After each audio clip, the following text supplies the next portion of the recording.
He's putting out his first full-length album. We are catching up with Niko Moon coming up next.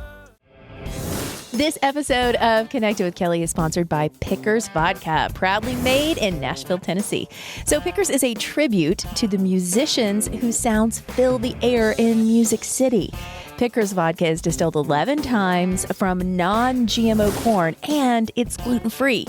My new favorite is the Pickers Unplugged Vodka Soda. They're in cans. They are only 96 calories, 0 carbs, great flavors. You need to give them a try.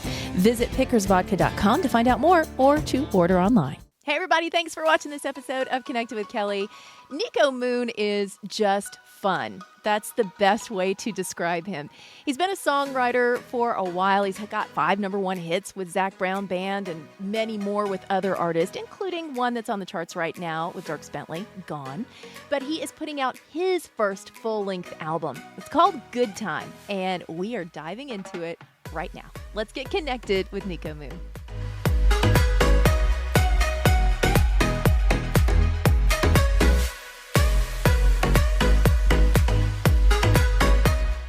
So I do want to ask you, okay, I'm listening to this. First of all, I am absolutely in love with the vibe because I feel like what you're doing right now with Good Time and No Sad Songs and all of the music that you're putting out is what I need, what we all need after all the stuff that we've been through. It is happy and light and it just feels good. It's just really feel good music.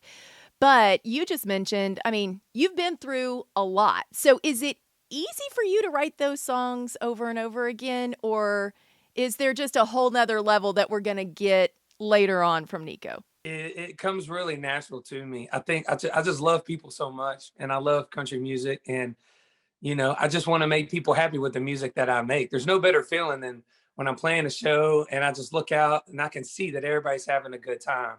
Because to me, that's kind of what it's all about. I feel like it's kind of my purpose in life, is to help people put away the stress of life for just a moment and enjoy life, for an hour or so at the show, or 3 minutes when they're listening to the song. Life is short. We got to enjoy it. That's right. That's right. How did you get started in all this craziness? You were in Georgia and your dad was a drummer, but how did it all really start to take off? So I was playing these bar gigs, like we were talking about, and I got booked to play this place called The Mansion in at Carrollton, Georgia, which is where the University of West Georgia is. But it wasn't a mansion. I don't know why they called the place that because it was just a dive bar. But Zac Brown was playing there that night too, and then this one he was just playing like solo acoustic, and before he blew up, and I opened up for him that night, and he watched me play and he dug what I did. And so at the end of the night, after everybody left, we were sitting at the bar, just hanging out with the bartenders, drinking. And he was like, man, I really dig what you're doing. Would you want to write sometime? And I was like, yeah, let's do it. So I went over to his house like a couple days later and we wrote a song and it came out good. And it started a really long creative friendship between us. We've written hundreds of songs together. And that's kind of what really got me started was being a songwriter for the Zac Brown Band, and then eventually moving here to Nashville and writing songs for other artists like Morgan Wallen and Dierks Bentley and Rascal Flatts and people. And now I'm doing my thing. Now it's time for me to kind of like, show the world how I do country music. So I have to tell you, my husband went to West Georgia, and as soon as you said that, he's running camera for me today, and he's like, "Yeah, the mansion. We used to party there all the time." And I was, yeah. He knows exactly what you're talking about. So okay, but here's the question for me too. Like, you and Zac, you start to write, and you obviously are kindred souls, and you're writing some amazing things. You get 5 #1s with Zac. Boom. You're killing it as a songwriter. You're writing for all these other people, as you mentioned. What was the itch that wasn't being scratched by being just a songwriter? I've always felt like an artist from the beginning, but the songwriting door opened up first. So I ran through that door about as fast as I could, because I've always just wanted to be a part of music any way I could. However life would have me be a part of it, whether it's a producer or a songwriter or an artist or all of them, and But I finally got to the point where I was like, you know what? I'm gonna step out on a limb and see if people like my style of country music that I kind of hear in my head. And now I'm just feeling so blessed because now I'm able to be a songwriter, a producer, and an artist all in one with my own music. When you are in the studio, I want to hear like what's going through your mind because it's always fascinating to me when I talk to different people in the industry how they hear arrangements. I mean, you talk to Ross Copperman and man, there's a lot going on up there. You talk to, other people and it's like, "Oh no, it's all melody first." And so how does all of this come together for you? And how much of a hand do you have in the production of it? Because your production is uniquely yours. Thank you. Thank you. I appreciate it. So the way I mean, it's kind of like you said, there's a million different ways to skin this cat, Yeah. and everybody's got their own way to do it. And the way I like to do it is I start with the idea. So I'll spend weeks just thinking of song ideas until I get one that I feel like is really good. And it's usually kind of like the end of the chorus, that like, line that everybody's like, oh, there's the song. Yeah. So for like Good Time, I had that idea like a bobber on a wet line. I'm just trying to catch a good time. And to me, once you come up with that thought, songs have written at that point. Yeah. That's the foundation. You got it. And then what I'll do is I'll just grab a guitar and start strumming until I find a chord pattern that feels like that thought. And then once I get that, then I'll start humming melodies over the music until I find a melody that feels like that thought that matches the music. Cause it all has to match the thought, Yeah. or else the song will sound confused. Like it doesn't know what it wants to be. But you know what? You really hit on something there, and I don't mean to interrupt you, but you really did hit on something there because I think that is that is something that is really unique and exactly what I meant when I said your production is unique and it's uniquely yours. When you hear Good Time, it is very cohesive. It all goes together. Like any other hook, any other melody wouldn't fit like that does. I think that that's why we all gravitate toward that because it does feel good. Like on a cellular level, it feels good, you know? It's awesome. Thanks. Yeah. The last thing I'll do is the lyrics, and then in the midst of that the production gets going. And because of where I grew up in Douglasville, which isn't too far from where University of West Georgia is. Mm. And it was a cool place to grow up because I was out of the city, and I was living in a regular town. But I was also pretty close to Atlanta, and so I was getting a lot of influence from Atlanta, like Outkast and all that great music coming out of there. And that's why my music sounds the way it does, because Travis Tritt was living in Hiram, which was 15 minutes away from me, and Alan Jackson's from Noonan. It's 30 minutes away from me. So I was really influenced by those guys, but at the same time, I was influenced by a lot of the drum elements that were coming out of Atlanta. So I'm just trying to make my country music as authentic and honest to who I am and where I'm from and what I'm about.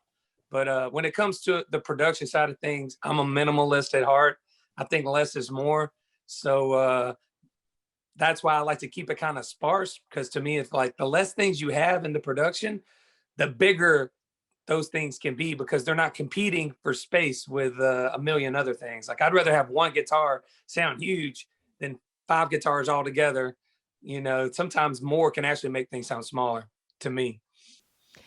I want to take you back to putting out the first radio cut that you're putting out to country music radio, because it's different walking in knowing I'm a songwriter and I've already got, these accolades and these number ones that are behind me. But when it's you as an artist, that's a totally different feeling. So were you nervous, excited, anxious? I just kind of want to know like what was happening as this was actually coming to fruition and you were putting it out there for the world. Yeah, it was all of those feelings all in one. I felt everything at one time. Because I think at our core, artists and songwriters, we're very insecure creatures, and it's a very vulnerable thing to put yourself out there and say, hey, because when you write a song, you really pour yourself into it, and then when you put it out there, you're kind of like saying, hey, this is me. And if people don't like it, we take that really personal. We can be like, dang, you don't like me. Right. It's not just I don't like your song. We put so much into it. It's like that is me. So yeah, it's a nerve-wracking thing. So I feel so grateful that so many country fans have embraced me and dig what I'm doing. It just makes me feel accepted and like I'm understood, if that makes any sense. Yeah, absolutely. Watching Zach and seeing how that just took off and became its own thing. I mean, like just this own huge entity in country music. Were you learning from some of the things that were happening to him, or were you asking him for advice? Like, what am I doing right? What am I doing wrong? What should I avoid? How can I learn from you? And what are some of the things that he told you? Yeah, absolutely. That was in some ways my college experience. I didn't really go to college. I mean, I went for a year, but I didn't really go. I was just in my dorm room playing guitar the whole time, and I got like a 0.3 at the end of the year because I never went to class. I was too busy learning songs, and so I got kicked out. But that was my true education, was going on the road with them and writing songs with them and learning. And I learned so much from them. Uh, the difference between a good song and a great song was a big lesson learned. And how to hear that difference between the two. And I think the biggest thing that that I learned from Zach and them was to just be myself and to not try to conform to what I think people might want from me, or what might be more acceptable, Mm. to just stay true to who I am and do my thing. And that if I do that, there will be people that will dig it, and I'll find my people. So I'm really grateful for that lesson learned. And I've really done everything I can to just make this music just as genuine to what I'm about and who I am as possible. What are some of the worst jobs you've ever had? Oh, you want to go there? I want to go there. I want to go. Like, I can look back and go, wow, the first job I ever had, I worked at Dairy Queen and I was making like nothing. But I got all the free ice cream I ever wanted. And I really thought that was like the best job. And maybe it was, maybe it really was. But then I look at some of the others, I'm like, thank goodness I just kept, my head down and kept moving on to the next. So, what are some of the things that you had in the past? I don't know how I've done this, but I've found a way before I finally land on music to have a million jobs. And a lot of them were happening during the day while I was playing gigs at night. But I wasn't making enough of a living to survive from those night gigs, because a lot of times they were just $100 and free beer. So let's see. I did construction for a long time. I was an insulator, and then I also was an electrician for a while. And I worked at UPS loading trucks down in Atlanta, Yeah. um, which was rough because I worked what was called the preload shift from 3 a.m. to 9 a.m. So, Oh, so so there were nights you didn't go to bed. yeah, I would work 3 a.m. to 9 a.m. at UPS, and then I would leave that and go to my second job, which was being a maintenance man in an apartment complex in Villa Rica, Georgia. And I would do that from 10 to 5, and then I would sleep a couple hours and then go play a gig at night. And then end the gig at night, drive to UPS, sleep an hour or two in the parking lot, and then go to work again, do it all over again. uh, Man. I used to be a steam cleaner for Ryan Steakhouses. Not that they had their own steam cleaners, but the company I worked for, they did all the steam cleaning for all the Ryan Steakhouses around town. So yeah, I've done a Listen, lot of random things. did you did you at least get some of the Ryan's rolls? Because those yeast rolls are legit. That was my favorite. When we would go to Ryan's, I'd like grab all the rolls at the end of the table. They We would come in after they were closed, so they were all shut down. I don't think people would enjoy eating from the buffet while I'm going around their feet trying to clean the carpet. This is true. This is very, very true. Uh, Speaking of uh, you working at an ice cream shop, I right. worked at a Six Flags, the Six Flags that's in Yeah. Georgia. Six Flags over Uh, Georgia. Yeah. Yeah, Six Flags Over Georgia. I worked at the Icy Hut, which was basically this tiki hut that sold ices. Had That's about 10 different amazing. flavors of ices, and man, I could make you an icy. I could go cherry on one side, blueberry on the other side, a little half and half if you want it. You get that nice clean line right in the middle. Yeah. Oh yeah. Oh You yeah. get it real Picture clean. perfect. That's perfect. Oh my gosh, I love this so much. Okay, so now here we are. You're putting out this debut. It's coming out. Give me, the feeling about that because this is again another first for you. I love that all of these things are happening, and in a way, your story is different. The fact that you already had number one hits with Zach, and you've written number one hits for people like Dirks, and then now you're getting to put out your own. Do you feel more confident in putting out your own material now than you would have, say, a couple years ago? They're just different. It's I feel confident when I write a song for someone else, and I feel confident in myself. It's important to like feel good about what you do, and feel Right. confident in that you're doing it. You got to believe. If you don't believe in yourself, ain't nobody else gonna believe in you. Got But that right. you know, I, one of the big driving factors for me to want to be an artist is the connection aspect of it. Like I said, I love people. I love connecting with people, and doing it as a songwriter is a lot of fun. But it is kind of a vicarious connection because you're doing it through the conduit of another artist, and then when you are the artist, it's direct, and Mhm. I really like that. My favorite part of touring is hanging out with everybody after the show. I'll go to my merch booth and just hang out with folks for an hour or two after the show, just meeting people and getting to know them. And uh, that's the best part of it all. Speaking of being out on tour, what's it like with Lady A? This looks like it's a really fun time. Yeah, it's awesome. They're like the sweetest people, and Right. they're Georgia folks too. They're from Augusta, so they're so kind. They're so nice. I've got to know them pretty well now, and we've been writing songs out on the road. So I'm really excited. I think there's a few of them that will come out to the world and everything. So it's been a lot of fun. Carly's a sweetheart. Tanil Arts is a sweetheart too, and it's there's a lot of camaraderie out there right now. We're just all in this together and feeling so grateful that we're able to be back doing it again. So Yeah. yeah, everybody come on out, come to a show. Love it. No Sad Songs, the video is out, and it takes place in a karaoke bar. So, if you're walking into, Lonnie's downtown and you grab that mic, what's your go-to karaoke song? Oh, Sweet Caroline, That's a good one. all day. It's because it never fails. It's going to work every time. And I mean, if you get up there and you do karaoke, there's nothing worse than like picking a song that people aren't going to sing along to, and you're just up there by yourself and people are just watching. I mean, that's the worst. You got to pick a song that everybody's, and that's like foolproof 100% of the time. Everybody's gonna go ba ba ba. Right. Even if you don't want to, it's involuntary. It's involuntary. You got to do it. I had a friend that memorized every line to "It's the End of the World as We Know It," and he would do that. It didn't matter where we were, like, if it was karaoke, he would do that because everybody would be cheering. It wasn't that they were singing along with him, but they were so impressed that he had all the words. Yeah, exactly. It's like Right, going so right. fast.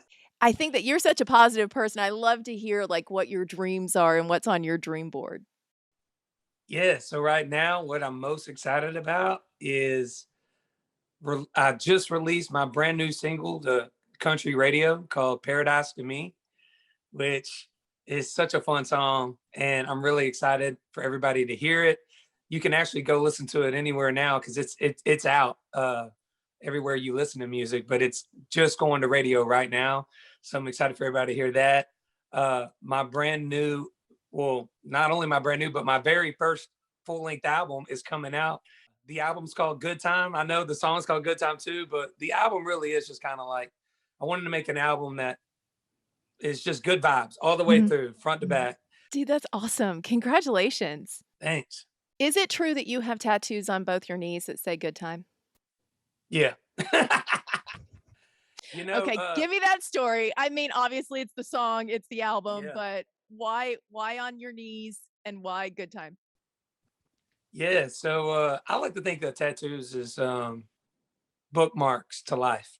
And whenever something kind of like important happens in my life that I want to bookmark, I'll get it as a tattoo. So when I see it, it makes me think of that time or that moment, you know. And for me, signing my very first record deal, having my very first song ever go to radio, that was a really, really big moment in my life. And so I had to commemorate it. So yeah, I just had to get good time as a tattoo to commemorate it. And I'm running out of real estate, you know, so I got it, I got it on my legs. Uh, but yeah, it's actually the back when you see my album artwork, it's the back of my album. It's just a picture of like my my legs with the tattoo. What's another favorite one of your tattoos? How many do you have? Do you know? Oh, I don't know. It's at a point now where it's like, I mean, some of them start running into each other, so it's like, is that 7 or is that 1 now? I don't know now. It's like but, I think one that that's really, really close to me is, well, I got these swallows on my hands, and that's for me and my wife. Uh, I love my wife a lot. She's my best friend. She's also my co-writer. We wrote Good Time together. We wrote No Sad Songs together. We wrote Paradise to Me together. Um, and Swallows made for life. And they Mm. also travel a lot. Like they'll go thousands and thousands of miles, but somehow like away from each other, and then somehow they're able to find each other. And I travel a lot for what I do with music, and but we always find our way back to each other every few days. So that's why I got that. I got one right here. It says, "This too shall pass," and that's for my dad. My dad's always told me that my whole life. He's like, "Hey, man, like if you're going through a tough time, just keep in mind this too shall pass. And if you're in a really great moment, a beautiful moment, savor that moment, embrace that moment, and bookmark it in your mind because that that's gonna pass too." So it's great. It's really applicable for every moment in life. And then I got his signature right next to the quote. Uh, so yeah, that's a close one to me. I love it. Man, congratulations. I love talking to you. Yeah, I like talking to you too. Okay, everybody, Niko Moon, go get this album, Good Time, because guess what? He is a good time. So much fun talking to him. I would love it if you guys would subscribe to the channel, hit that bell below, and you will be notified when we have new videos out each and every week. Until then, make sure that you're staying connected with all the people and things you love the most. Bye.